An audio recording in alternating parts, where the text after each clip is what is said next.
Hello guys, welcome back to my YouTube channel. My name is Shivam Sharma and in this video we'll be discussing about some of the most popular myths regarding PT exam. So let's get started. So this video is going to be in Hindi and very soon I'll upload an English version of this video. So इस video में अपन बात करेंगे कुछ बहुत popular myths के बारे में या मिसकंसेप्शंस के बारे में जो काफ़ी स्टूडेंट्स के माइंड में है. सो स्टार्ट करते हैं बहुत पॉपुलर मिथ से विच इज़ रिगार्डिंग टैम्पलेट. बहुत सारे स्टूडेंट्स को ये लगता है कि यार एक टैम्पलेट मिल जाने से हमारा स्कोर आ जाएगा. ऐसा नहीं होता. Okay, template doesn't matter. Let's take example of retell lecture. मान लो आपको रीटेल लेक्चर के एक बहुत बड़े सेंटर की आपके पास टैम्पलेट आ गई जिसको यूज़ करके कुछ स्टूडेंट्स के स्कोर आ रहे हैं, तो आपको लगता है वाह यार हमारा भी आ जाएगा. बट अगर आप उस टैम्पलेट को फ्लुएंटली बोल ही नहीं पा रहे, आपकी प्रोनाउंसिएशन बहुत खराब है, वोकल क्लैरिटी नहीं है, तो आपका स्कोर कैसे आ जाएगा. बेसिकली बात इतनी सी है कि टैम्पलेट आप कोई भी यूज़ करो, अगर आप उस टैम्पलेट को परफेक्टली यूज़ कर रहे हो तो आपका स्कोर डेफिनेटली आएगा. ऐसा नहीं होता कि किसी एक पर्टिकुलर सेंटर की टैम्पलेट यूज़ करने से ही आपका स्कोर आएगा. ये एक बहुत बड़ा मिसकंसेप्शन है बहुत सारे स्टूडेंट्स के अंदर. बेसिकली वो बिलीव कर लेते हैं एक दूसरे की सुनी सुनाई बातों पे. होता क्या, किसी ने बोला ग्रुप में यार मैंने ये टैम्पलेट यूज़ की, मेरा स्कोर आ गया, तो सारे जने नीचे लग जाएंगे, send me the template, send me the template, help me, template send कर दो. उससे क्या होगा, ले लो टैम्पलेट. यूज़ करनी आती है आपको वो टैम्पलेट, और यूज़ करनी भी आती है तो हर एक टैम्पलेट को यूज़ करने का एक परफेक्ट तरीका होता है. हर किसी की स्पीकिंग अलग अलग होती है तो उसके अकॉर्डिंग टिप्स होती हैं. ऐसा नहीं होता कि किसी एक स्टूडेंट को कोई एक टिप मिली तो आप भी वो टिप यूज़ करके फ्लो में बोलना स्टार्ट कर दो. बहुत सारी छोटी छोटी चीज़ें होती है पीटी एग्जाम के अंदर जिस पर अपन को वर्क करना होता है. ओके, प्रोनाउंसिएशन है, फ्लुएंसी है, वोकल क्लैरिटी है, तो तब जाके एक परफेक्ट स्कोर आता है. ओके, सो टैम्पलेट पे डिपेंडेंट मत रहो. बेसिकली होता क्या है ना, आप बहुत सारे अलग टैम्पलेट्स के बीच में कंफ्यूज हो जाते हो यार, वहाँ की यूज़ करें वहाँ की यूज़ करें. बेसिकली आप टाइम वेस्ट कर रहे हो. कोई भी एक टैम्पलेट ले लो और आप उसको परफेक्टली यूज़ करना सीख जाओ तो आपका स्कोर डेफिनेटली आएगा. सिंपल सी बात है. ऐसा नहीं होता कि उसी टैम्पलेट से स्कोर आएगा या ये टैम्पलेट तो स्कोर ही नहीं दे रही. आई एग्री इन राइटिंग ऐसे टैम्पलेट मैटर करती है. मैं खुद बोलता हूँ कि कोई एक पर्टिकुलर टैम्पलेट होती है वही आपको स्कोर देगी 15 आउट ऑफ 15 कंप्लीट. बट उसके अलावा जितने भी क्वेश्चंस हैं, रीटेल लेक्चर है, समराइज स्पोकन टेक्स्ट है, समराइज रिटन टेक्स्ट है, इमेज है, इसमें कोई भी टैम्पलेट यूज़ करो. अगर आप परफेक्टली उस टैम्पलेट को बोल रहे हो या परफेक्टली उसको टाइप कर रहे हो तो आपका स्कोर डेफिनेटली आएगा. बहुत से स्टूडेंट्स को लगता है कि डिस्क्राइब इमेज में यही टैम्पलेट बोलने से स्कोर आएगा. अगर आप उस टैम्पलेट को प्रॉपर्ली बोल ही नहीं पा रहे तो आपका स्कोर कैसे आ जाएगा. सो अपनी स्पीकिंग को सच में एनहांस करो ना. वोकल क्लैरिटी पे वर्क करो, प्रोनाउंसिएशन पे वर्क करो, फ्लुएंसी पे वर्क करो, इसकी प्रैक्टिस करो. फिर आप कोई भी टैम्पलेट बोल लो, कोई भी टैम्पलेट बोलो, आपका स्कोर आएगा. आप ट्राई कर सकते हो. अगर आपकी फ्लुएंसी परफेक्ट है, आपकी पिच परफेक्ट है, आपकी क्लैरिटी अच्छी है, प्रोनाउंसिएशन एकदम परफेक्ट है, कोई भी टैम्पलेट बोला हो आपका स्कोर आएगा. लेकिन अगर इनमें से एक भी चीज़ खराब है तो आपका स्कोर नहीं आएगा. फिर आप कोई भी टैम्पलेट बोला हो आपका स्कोर नहीं आएगा. हर चीज़ के पीछे एक लॉजिक होता है. तो आप इस लॉजिक को होपफुली अब आप समझे होगे कि टैम्पलेट मैटर क्यों नहीं करती. क्योंकि बाकी चीज़ें मैटर करती है. टैम्पलेट जस्ट एक चीज़ होती है जो आपको थोड़ा सा हेल्प कर देती है. लेकिन अगर टैम्पलेट में आप कंटेंट ही नहीं ऐड कर पा रहे, फॉर एग्जांपल एक रीटेल लेक्चर का एग्जांपल लेते हैं, आपको नो डाउट आपको टैम्पलेट मिल गई, एक बहुत अच्छे सेंटर की बहुत ईजी टैम्पलेट मिल गई, बट अगर आप कंटेंट पिक ही नहीं कर पा रहे तो आपका स्कोर कैसे आएगा, है ना. एक सिंपल सी चीज़ है कि टैम्पलेट तो आपको हेल्प कर देगी चलो आपकी फ्लुएंसी मेंटेन करने में, बट अगर आप कंटेंट पिक ही नहीं कर पा रहे, आपकी लिसनिंग इतनी अच्छी है ही नहीं कि आप कंटेंट पिक कर सको, तो आपका स्कोर कैसे आएगा लिसनिंग के अंदर.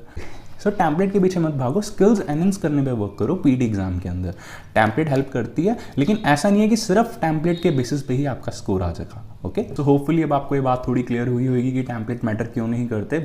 स्किल्स मैटर करते हैं कि आपकी स्पीकिंग स्किल्स कैसी है, लिसनिंग स्किल्स कैसी है, तो आपका स्कोर डेफिनेटली अच्छा आएगा. एग्जाम्पल जैसे ये मेरी एक रीसेंट स्टूडेंट है, इनके 8 ईच आए हैं फर्स्ट अटैम्प्ट के अंदर. सो अब इन्होंने मेरी वाली टैम्पलेट यूज़ की थी, लेकिन कुछ अलग सेंटर्स हैं उनके भी 90 ईच आ रहे हैं, उनकी टैम्पलेट्स अलग हैं. तो ऐसा नहीं होता कि मेरी टैम्पलेट यूज़ कर लो आपका स्कोर आ जाएगा, उनकी टैम्पलेट यूज़ कर लो आपका स्कोर आ जाएगा. मेथड्स वेरी कर सकते हैं, लेकिन उस मेथड्स को अप्लाई करना भी तो आना चाहिए ना. फॉर एग्जाम्पल जैसे रीटेल लेक्चर में अगर आपने मेरी वीडियो चेक किया तो मैंने बोला फ्रेजेस पिक करने. अगर आपसे फ्रेजेस पिक ही नहीं हो रहे थे, आप कोई भी टैम्पलेट यूज़ कर लो आपका स्कोर नहीं आएगा, है ना. तो बेसिकली बात इतनी सी है कि स्किल्स एनहांस करने पे वर्क करो. इसको मैंने इतना डिटेल में इसीलिए बताया क्योंकि ये बहुत बड़ी मिथ है बहुत सारे स्टूडेंट्स के अंदर. सिर्फ इंडियन स्टूडेंट्स में ही नहीं, इंटरनेशनल स्टूडेंट्स के अंदर भी ये मिथ है. ओके, सो इसीलिए इसको इतना ड्रैग किया इस पार्ट को कि आपको थोड़ी ये बात क्लियरली समझ आए. ओके, सो नेक्स्ट टाइम से आई होप आप अपनी स्किल्स एनहांस करने पे वर्क करोगे, टैम्पलेट के पीछे नहीं भागोगे. टाइम वेस्ट कर रहे हो बेसिकली आप टैम्पलेट के पीछे भाग के.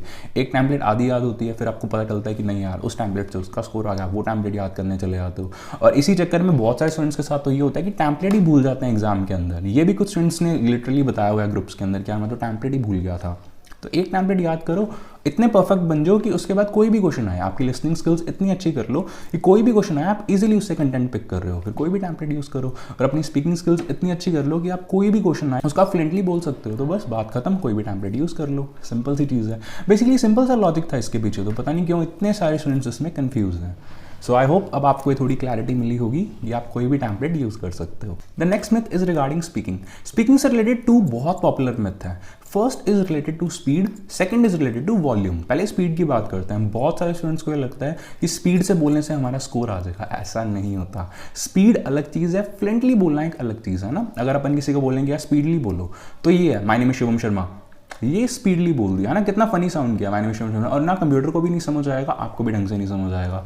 यही अगर कोई बोलेगा यार फ्लुएंटली बोलो my name is Shivam Sharma, अब ये काफ़ी क्लियर था, फ्लुएंटली था। देखो फ्लुएंसी का एक सिंपल सा मतलब ये होता है कि आपका जो फ्लो है वो इवन होना चाहिए, है ना। इवन फ्लो में बोलो। अगर आप किसी एक पैराग्राफ को, फॉर एग्जांपल एक रीड अलाउड है कि yellow is the most optimistic colour yet surprisingly people lose their temper in yellow rooms, ये एकदम फ्लुएंटली बोला। अगर आप यही कई स्टूडेंट्स को लगता है कि यार स्पीड से बोलने से मार्क्स आता है, yellow is the most optimistic colour yet surprisingly people lose their temper in yellow rooms, नहीं आएगा स्कोर। वर्ड्स ओवरलैप हो रहे हैं इसके अंदर, है ना, प्रोनाउंसिएशन डिटेक्ट ही नहीं कर पाएगा कंप्यूटर अच्छे से। सो स्पीड से बोलने से आपका स्कोर नहीं आएगा, फ्लुएंटली बोलने से स्कोर आएगा। फ्लुएंटली का मतलब है एक इवन फ्लो में बोला, आपके पॉजेज इवन होने चाहिए, स्पीड इवन होनी चाहिए, ओके। वोकल क्लैरिटी अच्छी होनी चाहिए, प्रोनाउंसिएशन वर्ड्स की अच्छी होनी चाहिए, okay. And second thing is regarding volume. कुछ स्टूडेंट्स को ये लगता है कि यार लाउड बोलेंगे तो स्कोर ज़्यादा आएगा, ऐसा नहीं होता, ठीक है। आपकी जो बेसिकली एक टोन है जिसकी आपने पूरी प्रैक्टिस की, आप उसी टोन में बोलो, आपका स्कोर परफेक्ट आएगा। बहुत लाउड बोलने से स्कोर ज़्यादा नहीं आता, या बहुत धीरे बोलने से भी स्कोर ज्यादा नहीं है। हाँ, इसमें पिच मैटर करती है, तो पिच आपकी एक परफेक्ट रेंज में होनी चाहिए। और अगर आपको ज्यादा टिप्स चाहिए स्पीकिंग से रिलेटेड, तो मैंने एक वीडियो ऑलरेडी पोस्ट की हुई है, मैं लिंक डिस्क्रिप्शन में शेयर कर दूंगा, आप उसको चेक कर सकते हो, ओके। उसमें मैंने स्पीकिंग की कुछ बहुत इंपॉर्टेंट टिप्स शेयर की हुई है। सो ज्यादा स्पीड से बोलने से आपका रिजल्ट अच्छा नहीं आएगा, या ज्यादा लाउड बोलने से भी नहीं आएगा। And the next myth is regarding microphone. बहुत सारे स्टूडेंट्स को ये लगता है कि यार माइक्रोफोन में साथ वाले की आवाज रिकॉर्ड होती है ना, ऐसा नहीं होता। अगर साथ वाला कितना भी लाउड बोल ले, उसकी वॉइस आपके माइक्रोफोन में नहीं आएगी। इसका रीजन क्या है कि जो माइक्रोफोन मेन एग्जाम में होते हैं उनकी जो सेंसिटिविटी होती है वो काफ़ी लो की होती है। इसका रीज़न ये है कि आसपास वालों की आवाज़ रिकॉर्ड ना हो। रीज़न यही होता है क्योंकि यूजुअली जो अपने माइक्रोफोन्स होते हैं इसमें तो आसपास की साउंड बहुत इजीली डिटेक्ट हो जाती है, वहाँ पे नहीं होती। जैसा माइक टेस्ट करते हो तो आपने कभी ध्यान दिया होगा कि अपन उसमें काफ़ी लाउड बोलते हैं, लेकिन वहाँ पर वॉल्यूम थोड़ी अपन को धीरे सुनाई देती है। सो आप टेंशन फ्री होकर एग्जाम दो, साथ वाले की वॉइस आपके माइक्रोफोन में कभी भी रिकॉर्ड नहीं होगी, ओके। सो आप टेंशन फ्री होकर एग्जाम दे सकते हो। And the next myth is regarding speak in different accent to score a higher band score. ऐसा नहीं होता, ठीक है। बहुत सारे स्टूडेंट्स को लगता है कि यार अलग अलग एक्सेंट में बोलेंगे स्कोर ज़्यादा आ जाएगा, ऐसा नहीं होता। अपना नेचुरल एक्सेंट को आप मेंटेन करो, उसी में बोलो। मैं एक ही चीज़ जो मैं बार बार बोलता हूँ स्पीकिंग के अंदर, vocal clarity, pronunciation and fluency, ये तीनों अगर आपकी परफेक्ट, आप किसी भी एक्सेंट में बोलो आपका स्कोर फुल आएगा, ओके। जैसे स्टूडेंट का भी रिसेंटली आया ही था, है ना। एंड इनके अलावा और भी स्टूडेंट्स हैं जैसे दिव्या थे, इनका स्कोर आया था काफ़ी अच्छा। सो स्कोर इजीली आते हैं, कोई प्रॉब्लम वाली बात नहीं है, बस आप इन थोड़ी सी चीज़ों पे वर्क करो, है ना। एंड एक और बहुत popular myth regarding exam centre, ये एक्चुअली इंडिया में काफ़ी पॉपुलर मिथ है, बाहर वाले स्टूडेंट्स इतना इस पर ध्यान नहीं देते, बट इंडिया में बहुत पॉपुलर है कि एक पर्टिकुलर एग्जाम सेंटर पे जाने से हमारा स्कोर आ जाएगा, या उस सेंटर पे जा रहे हैं यार वहाँ तो किसी का स्कोर ही नहीं आ रहा।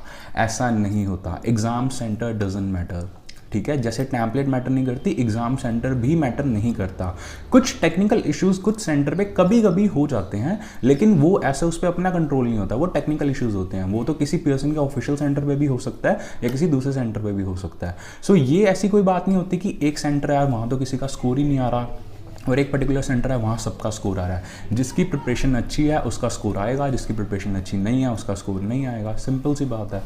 कहीं भी किसी भी सेंटर पे एग्जाम दो, अगर आपकी प्रिपरेशन अच्छी है, आपको सारी टिप्स एंड ट्रिक्स पता है, आपको सारे मेथड्स पता है कि पीटी में कौन से क्वेश्चन को कैसे अटेम्प्ट करना है, आपका स्कोर डेफिनेटली आएगा। बिकॉज मेरे पास स्टूडेंट्स हैं बहुत अलग अलग कंट्रीज से, सबके स्कोर बहुत अच्छे आ रहे हैं। ऐसा कुछ भी नहीं होता कि एक पर्टिकुलर सेंटर पे जाओ तो ही आपका स्कोर आएगा, ओके। सो ये भी एक मिथ है काफ़ी स्टूडेंट्स के अंदर, मतलब ये उनके दोस्त या स्टूडेंट्स आसपास से सुनी हुई मिथ्स होती हैं, तो आप इनमें बिलीव मत करना। टेंशन फ्री होकर किसी भी सेंटर पे जाओ, बस आप वहाँ पे अपना माइक्रोफोन आप अच्छे से चेक कर लो कि माइक्रोफोन तो सही है, और बाई चांस आपको लगता है कि माइक्रोफोन में कोई प्रॉब्लम है तो आप उसको रिप्लेस करवा लो, सिंपल। बाकी ऐसे कोई प्रॉब्लम नहीं आती, okay. The next myth is regarding back space. कुछ स्टूडेंट्स को एक्चुअली ये भी काफ़ी मिथ्स हैं यार पीटी के अंदर। कुछ स्टूडेंट्स को ये लगता है कि बैक स्पेस एंटर करने से हमारे मार्क्स कट जाएंगे। ये एक्चुअली काफ़ी पुरानी मिथ है, लेकिन अभी भी कुछ स्टूडेंट्स इस पर बिलीव करते हैं। तो आप टेंशन फ्री होकर एग्जाम दो, आप जितने चाहे उतना बैक स्पेस यूज़ करो, ओके।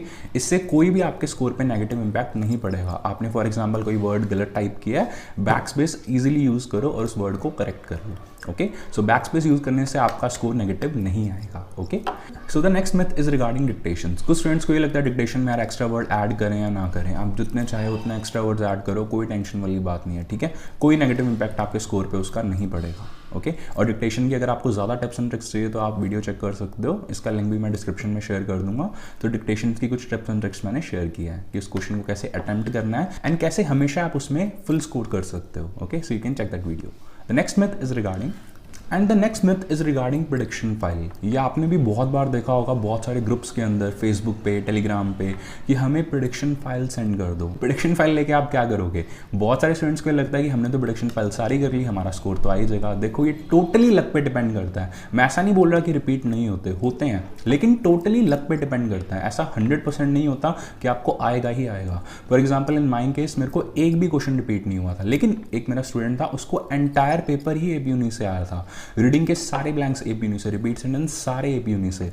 सो ये टोटली लक पे डिपेंड करता है। आप प्रैक्टिस करो ना, आंसर याद मत करो। ये एक बहुत बड़ा मिसकंसेप्शन है कि हमने प्रेडिक्शन फाइल तो सारी कर ली, अब हमारा स्कोर आ जाएगा। और कुछ स्टूडेंट्स ये भी बोलते हैं ग्रुप्स के अंदर, यार मैंने तो प्रेडिक्शन फाइल सारी कर ली थी, मेरा स्कोर फिर भी नहीं आया, तो सेंटर में कोई गड़बड़ है। ऐसा नहीं होता, ठीक है। सेंटर को ब्लेम करने से कोई फायदा नहीं है। आप अपनी स्किल्स से एनहांस करो ना। अगर आपकी स्किल्स ही नहीं है तो आपका स्कोर कैसे आएगा, है ना। और ये तो आप बिल्कुल मत सोचो कि प्रेडिक्शन फाइल करके हम पेपर दे देते हैं हमारा स्कोर आ ही जाएगा। PT no doubt easy exam है, बट स्टिल इसमें बहुत सारी छोटी छोटी बातें जिसका अपन को ध्यान रखना होता है। ओके, सो मेक श्योर पहले आपको एक क्लैरिटी मिले एग्जाम की, एग्जैक्टली एग्जाम देना कैसे है। सिर्फ टैम्पलेट लेके, प्रेडिक्शन फाइल लेके एग्जाम देने जा रहे हो तो आप बहुत बड़ी मिस्टेक कर रहे हो। थोड़ी सी आप गाइडेंस ले लो कहीं से भी, किसी भी सेंटर से, किसी भी टीचर से, कि यार एग्जैक्टली PT में करना कैसे है ताकि स्कोर आपका अच्छा है फर्स्ट अटैम्प्ट में ना। बार बार एग्जाम देके कोई फायदा नहीं है। सो प्रेडिक्शन फाइल बेसिकली क्या होती है कि कुछ वेबसाइट्स हैं, जैसे फॉर एग्जाम्पल एक काफ़ी पॉपुलर वेबसाइट है AP यूनि, है ना, जिसमें मोस्टली सारे स्टूडेंट्स प्रैक्टिस करते हैं। तो उसमें वीकली प्रेडिक्शन के कुछ फोल्डर्स आते हैं, फाइल्स आती हैं, प्रेडिक्शन फाइल जो PDF डाउनलोड कर सकते हैं। ठीक है, प्रैक्टिस करने के लिए आप उसको यूज़ करो ना, याद मत करो। कुछ स्टूडेंट्स को ये भी लगता है कि यार हम आंसर याद कर लेंगे हमारा स्कोर आ जाएगा, ठीक है, तो ऐसा नहीं होता। मेमोराइज करने से आपका स्कोर कभी भी नहीं आएगा। सच में आप अपनी स्किल्स एनहांस करने पे वर्क करो। रिपीट सेंटेंस याद मत करो AP यूनि के सारे, उनकी प्रैक्टिस करो, है ना, डेली, ताकि आपकी स्किल्स एनहांस हो जाए। एग्जाम में कोई भी क्वेश्चन आए आप उसको बहुत ईजिली अटेम्प्ट कर लो। ओके, सो जैसे रिटल लेक्चर है तो उसमें आप फ्रेजेस या कीवर्ड जो भी आप मेथड यूज करते हो तो उसकी प्रैक्टिस करो मैक्सिमम पिक करने की। डिक्टेशंस हैं तो आप प्रैक्टिस करो ना कि आप सारी डिक्टेशन कैच करो। याद करने से कुछ भी नहीं होगा। रीडिंग के आंसर्स याद करके चले जाते हैं यार कुछ स्टूडेंट्स, ये भी मैंने देखा था। रीडिंग ब्लैंक्स सारे कर लेते हैं AP यूनि से, वहाँ जाके आते ही नहीं वो ब्लैंक्स। फिर क्या करोगे? तो समझो ना कि ब्लैंक्स करते कैसे हैं, बेसिक फंडा क्या है ब्लैंक्स करने का। तो बहुत सारी चीज़ें हैं PT के अंदर, तो आप उन पे वर्क करो, याद करने पे मत जाओ। ये मेरी सजेशन है, बाकी जैसे आपको सही लगे। And the next myth is regarding marker. ये भी एक मिथ है एक्चुअली। कुछ बच्चे फैला देते हैं कि यार मार्कर सूख गया, तो कोई टेंशन वाली बात नहीं है। देखो मार्कर कब सूखता है, या आपने फॉर एग्जाम्पल कोई एक क्वेश्चन अटेम्प्ट किया, मार्कर का कैप काफ़ी टाइम तक ओपन रह गया, तो वो मार्कर ड्राई हो जाएगा। लेकिन इसका सिंपल सा सोल्यूशन है, आपने जैसे ही लिखा मार्कर का कैप लगा के वापस रख दो। और ऐसा भी नहीं है कि फॉर एग्जाम्पल 5 to 10 सेकंड्स के लिए आपका कैप ओपन रह गया और मार्कर सूख गया, ऐसा नहीं होता, ठीक है। मार्कर इतनी जल्दी ड्राई नहीं होता, थोड़ा टाइम लगता है उसको, कि काफ़ी देर तक जब वो ओपन रहता है तब वो ड्राई हो जाता है। तो उसमें भी कोई आपको स्ट्रेस लेने वाली बात नहीं, आपको वहाँ पे 2 मार्कर्स मिलते हैं। एंड स्टिल अगर आपके मार्कर दोनों ही ड्राई हो जाते हैं तो आप अपना हैंड रेज वहाँ पे कर सकते हो, वहाँ पे कैमरास लगे होते हैं।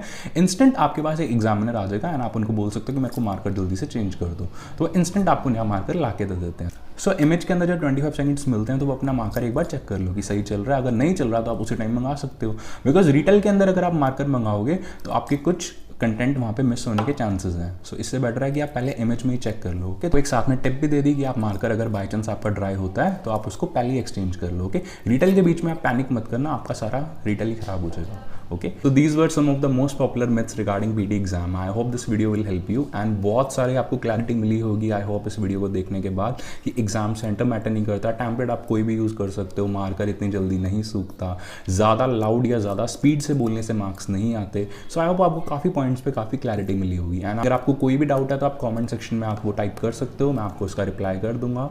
Thank you very much for watching this video. Do subscribe this channel for more updates. Thank you.